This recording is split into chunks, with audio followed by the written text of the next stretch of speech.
I just want to note a few things with Plavix. One, it's actually not as effective in Asians. And the reason is it's metabolized by this funny enzyme here, P450-2C19, which again, you don't need to know that. You just need to know that in certain Asian populations, Plavix isn't effective. So how do I know then if Plavix is effective or not? There's a test. There's a test for both aspirin and Plavix. In Loyola, I type verify now, verify ASA, and verify CYP219 at Loyola. So at every hospital system, you can test whether your patient has an aspirin or Plavix resistance. Now, do you need to do that on every patient? No, I wouldn't do that. But the resistance profile of aspirin and Plavix is as high as 15 to 20% for both Plavix and aspirin both. So if you've ever had a patient who has aspirin and Plavix and didn't have a good outcome, those are the patients you need to test. If whatever they had, their fistula clotted again despite being on it, their bypass clotted, you had to do some other repeat intervention, I test all those patients because it's so high. It's also not, Plavix also doesn't work well if they're on a PPI. And as a lot of you guys know, tons of our patients have GERD and are on PPIs. And the reason is, again, you see this? It's this funny enzyme. And if you're gonna put a patient on a PPI with Plavix, really the only one you can put them on is Protonix.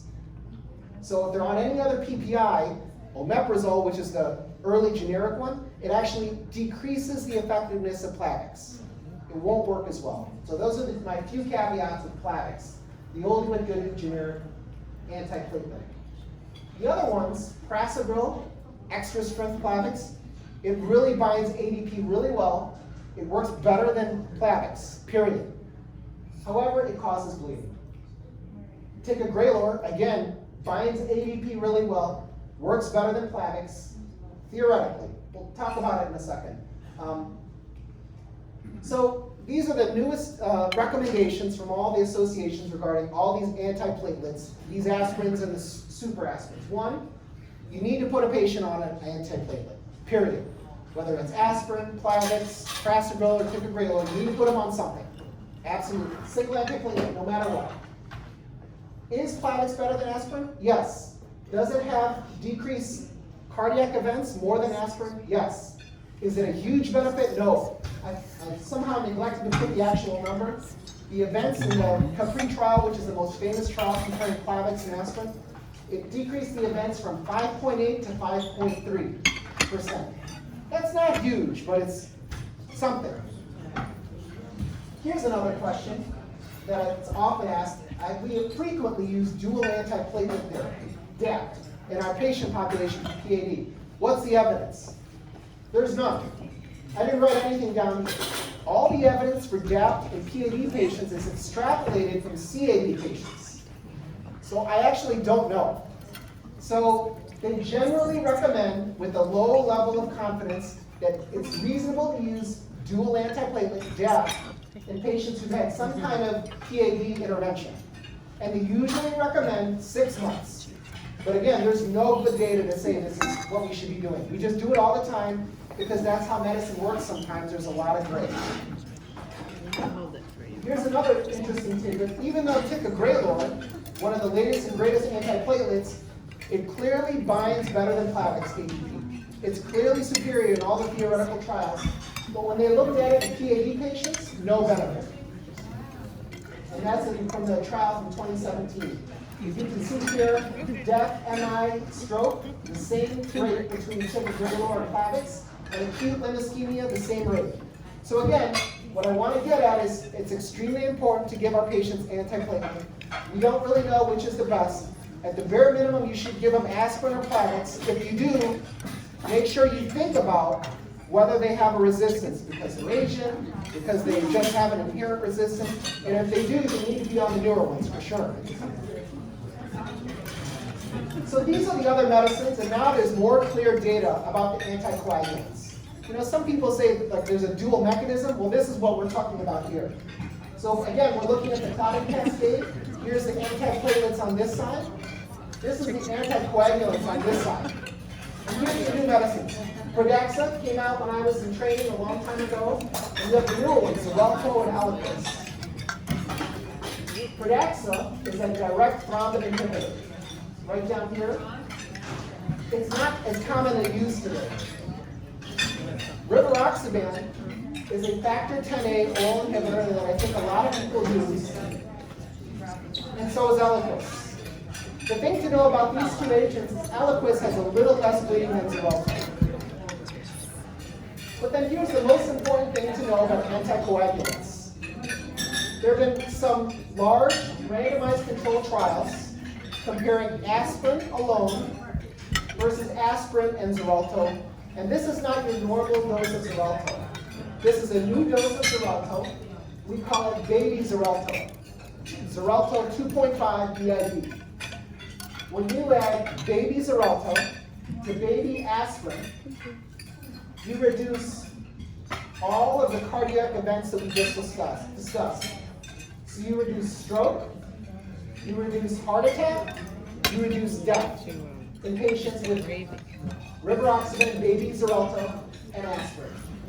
And then when you look at the PAD patients alone, again, you reduce limb loss. MALE, major adverse limb events, are all decreased in patients with rivaroxaban and aspirin versus aspirin alone. So this is the future of PAD pharmacotherapy. It's dual mechanism, it's antiplatelet combined with anticoagulant at low doses to minimize bleeding. Having said that, even though the study definitively shows this, there is more bleeding. I have had patients, even though you think, how are they going to bleed on such a low dose of Xarelto? They do. I've had plenty of patients tell me, even on this super low dose of Xarelto, they get nosebleeds, they get other cuts that last forever in terms of bleeding. The latest study looked at PAD patients who had some kind of intervention. This is the Voyager trial. So the last trial that people are going to quote is the Compass trial. The latest trial, which was just released last year, is the Voyager trial. And this looked at anyone who had a PAD event, a PAD revascularization. And that subset of patients who had a procedure, bypass, a stent, again, baby Xarelto decreased major adverse limb events compared to aspirin alone. So while we're unsure of whether dual antiplatelet works, this works. And the slow trend with myself and all my partners is to use baby Xarelto plus aspirin on practically all of our patients. So if the evidence is so overwhelmingly clear, why don't I do this on every patient? The unfortunate fact is cost. Even though baby Xarelto is a much lower dose than regular full dose Xarelto, the manufacturer is still charging an arm and a leg to patients, to insurance companies and to patients. And so that's the biggest reason I don't prescribe this medicine. The patient can't afford it, but they can afford Plavix. The oldie but goodie that we've been prescribing for a long, long time is Coumadin, warfarin. And there's very, very little evidence, even though we use it a lot. I have a PAD patient, his bypass went down twice, I'm putting them on Coumadin. We used to do it all the time. There's very, very little data that it works.